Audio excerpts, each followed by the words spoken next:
Hello everyone, welcome to a new session on Open Access Bibliographic Resources, Basic Concepts and Significance.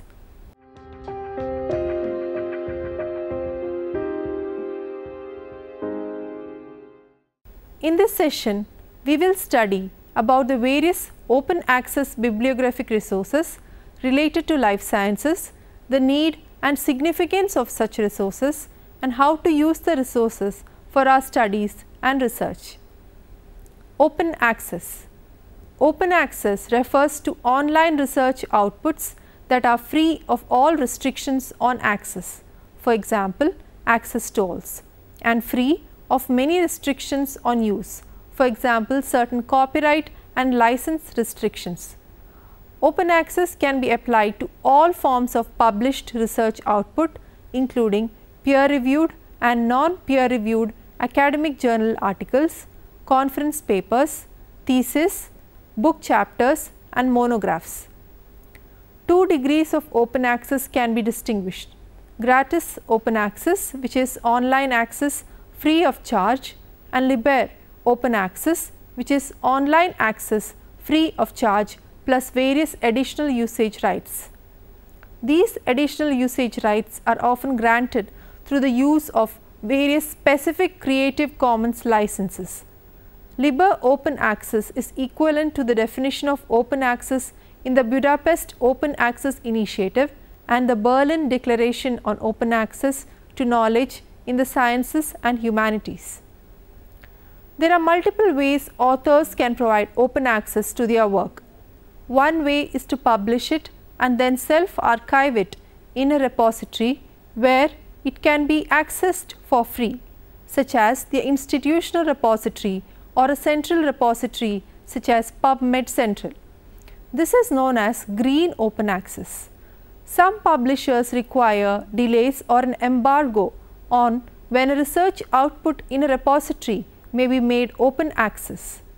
Several initiatives provide an alternative to the American and English language dominance of existing publication indexing systems, including Index Copernicus, Scielo and Redalyc.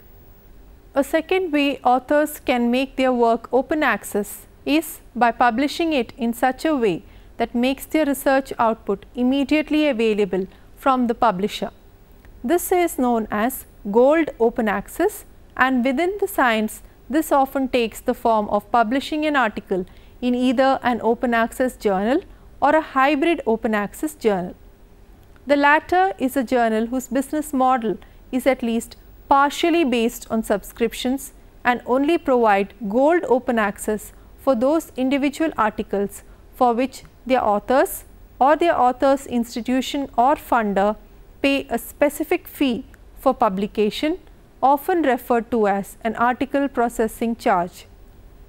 Pure open access journals do not charge subscription fees and may have one of a variety of business models. Many, however, do charge an article processing fee. Widespread public access to the World Wide Web in the late 1900s and early 2000s fueled the open access movement and prompted both the green open access self-archiving of non-open access journal articles and the creation of gold open access journals. Conventional non-open access journals cover publishing costs through access tolls such as subscriptions, site licenses or pay per view. Some non-open access journals provide open access after an embargo period of 6 to 12 months or longer. Active debate over the economics and reliability of various ways of providing open access continues among researchers, academics, librarians, university administrators, funding agencies, government officials, commercial publishers, editorial staff and society publishers. Definition of open access. The term open access itself was first formulated in 3 public statements in the 2000s. The Budapest Open Access Initiative in February 2002, the Bethesda Statement on Open Access Publishing in June 2003 and the Berlin Declaration on Open Access to Knowledge in the Sciences and Humanities in October 2003, and the initial concept of open access refers to an unrestricted online access to scholarly research primarily intended for scholarly journal articles. The Budapest Statement defined open access as follows. There are many degrees and kinds of wider and easier access to this literature. By open access to this literature, we mean its free availability on the public internet, permitting any users to read, download, copy, distribute, print, search or link to the full texts of these articles, crawl them for indexing, pass them as data to software or use them for any other lawful purpose without financial, legal or technical barriers other than those inseparable from gaining access to the internet itself. The only constraint on reproduction and distribution and the only role for copyright in this domain should be to give authors control over the integrity of their work and the right to be properly acknowledged and cited. Motivation or the need for open access. Open access itself, mostly green and gratis, began to be sought and provided worldwide by researchers when the possibility itself was opened by the advent of internet and the World Wide Web. The momentum was further increased by a growing movement for academic journal publishing reform and with it gold and liber open access. Electronic publishing created new benefits as compared to paper publishing, but beyond that it contributed to causing problems in traditional publishing models. The premises behind open access publishing are that there are viable funding models to maintain traditional peer review standards of quality while also making the following changes. Rather than making journal articles accessible through a subscription business model, all academic publications could be made free to read and published with some other cost recovery model such as publication charges, subsidies or charging subscriptions only for the print edition, with the online edition gratis or free to read. Rather than applying traditional notions of copyright to academic publications, they could be liber or free to build upon. Authors and researchers. Authors may use form language like this to request an open access license when submitting their work to a publisher.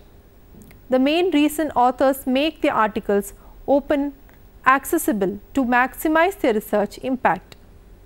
A study in 2001 first reported an open access citation impact advantage, and a growing number of studies have confirmed with varying degrees of methodological rigor that open access article is more likely to be used and cited than one behind subscription barriers.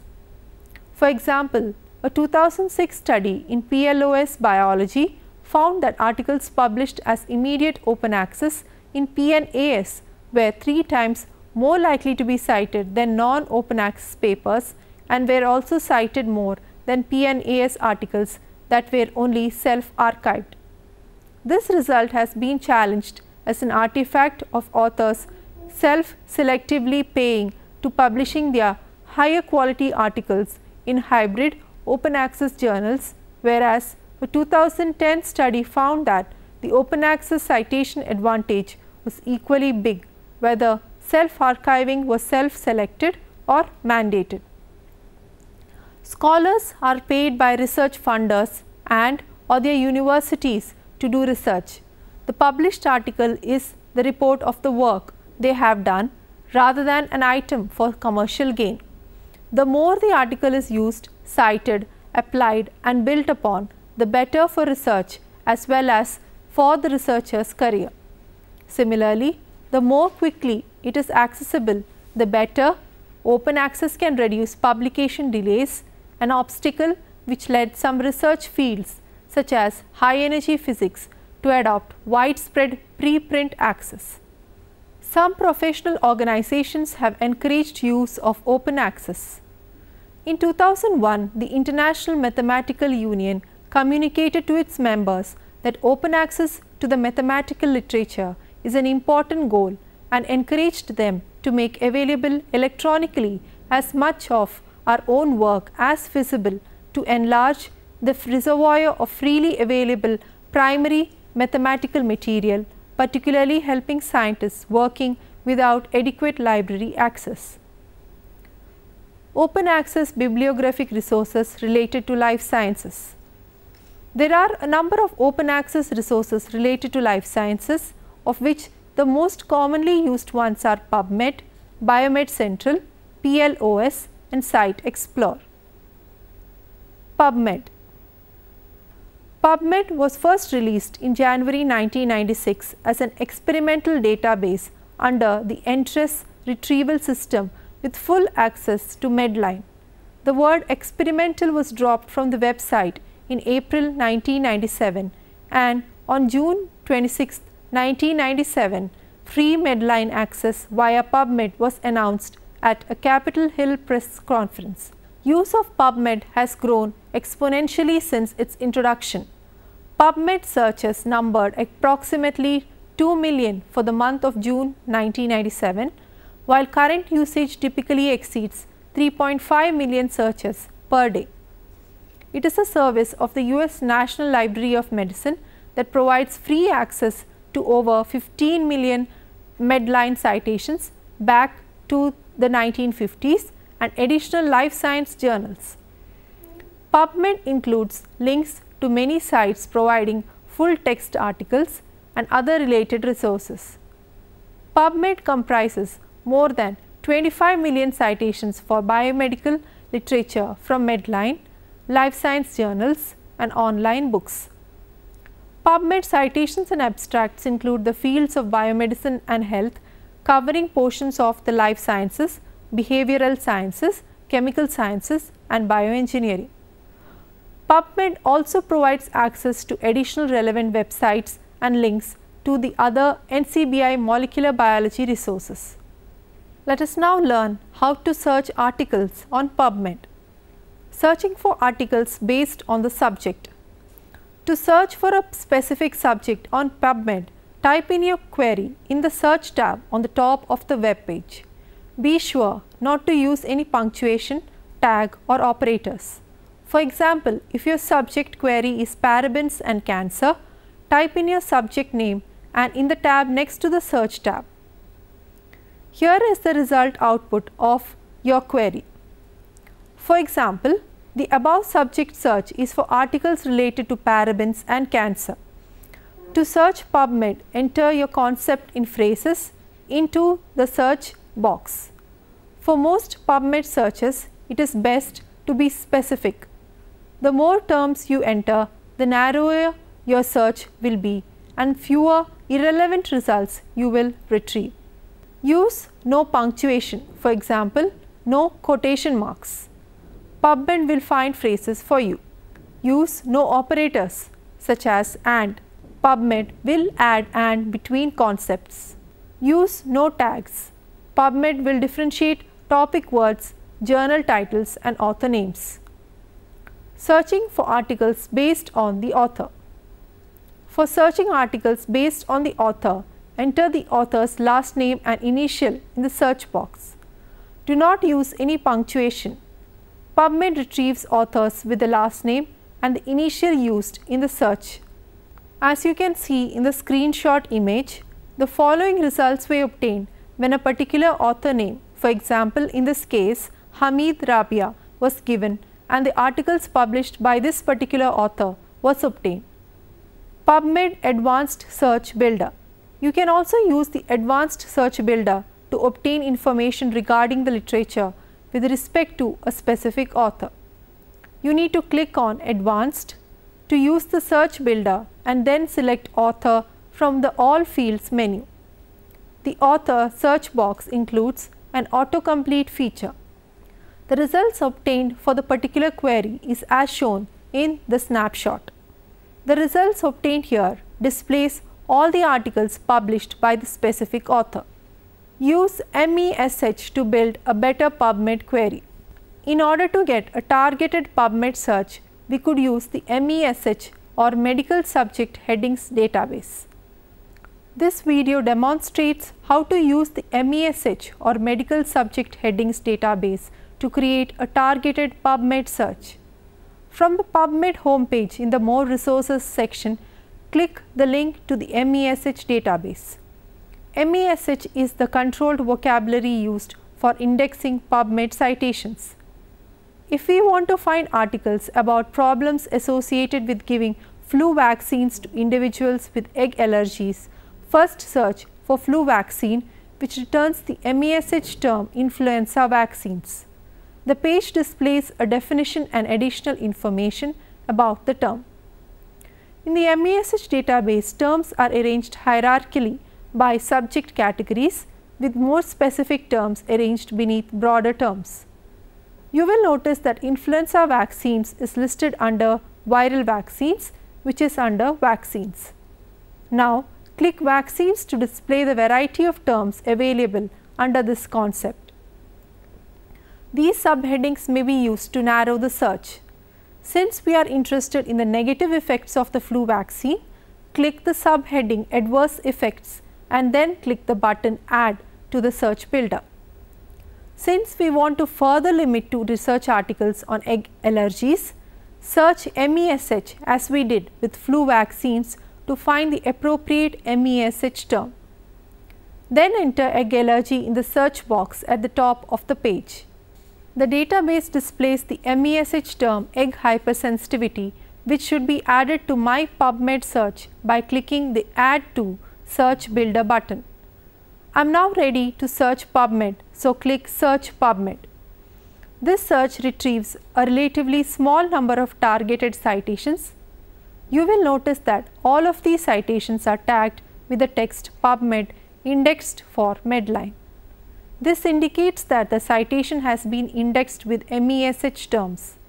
But please keep in mind that not all PubMed citations are slated to be MESH indexed, and it may take several weeks for a new citation to be indexed.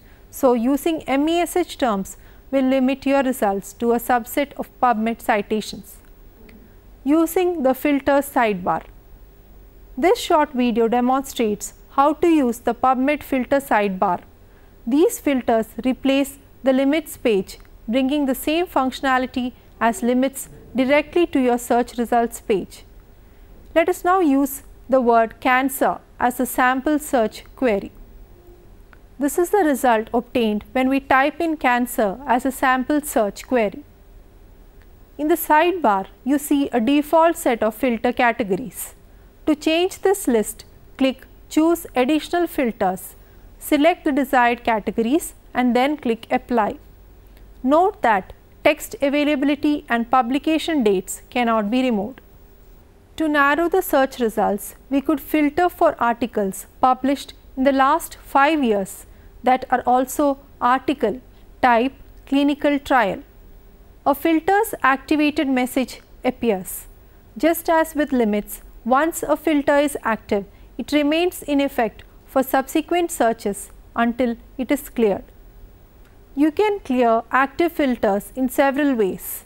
Use the Clear All links, the clear link for all filters within a category, or click an active filter. Within a category, applying additional filters actually expands your search rather than narrows it. This is because the additional filter is included as an OR term. For example, adding reviews expands my results today from 404 to 787. If you want to narrow your search with review, use search details to change the or to an and. Retrieving citations from a journal issue.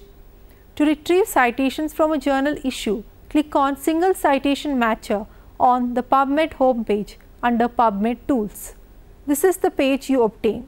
Type the journal or the journal abbreviation in the title box. Enter either the publication date or the volume information. Your retrieval will include all the citations from PubMed in the journal issue. Let us now summarize what we have discussed so far. Open access refers to online research outputs that are free of all restrictions on access, for example, access tolls, and free of many restrictions on use, for example, certain copyright and license restrictions. Open access can be applied to all forms of published research output, including peer-reviewed and non-peer-reviewed academic journal articles, conference papers, theses, book chapters and monographs. There are multiple ways authors can provide open access to their work. One way is to publish it and then self-archive it in a repository where it can be accessed for free, such as their institutional repository or a central repository such as PubMed Central. PubMed was first released in January 1996 as an experimental database under the Entrust retrieval system with full access to Medline. PubMed includes links to many sites providing full text articles and other related resources. PubMed comprises more than 25 million citations for biomedical literature from Medline, life science journals and online books. PubMed citations and abstracts include the fields of biomedicine and health, covering portions of the life sciences, behavioral sciences, chemical sciences and bioengineering. PubMed also provides access to additional relevant websites and links to the other NCBI molecular biology resources. PubMed does not include information about meeting abstracts, conference proceedings, dissertations, patents or websites. You can now try to answer the following questions. Number 1. What is open access and describe the importance of open access? Number 2. Explain how open access helps authors and scientists in their research. Number 3. List out the various open access resources related to life sciences.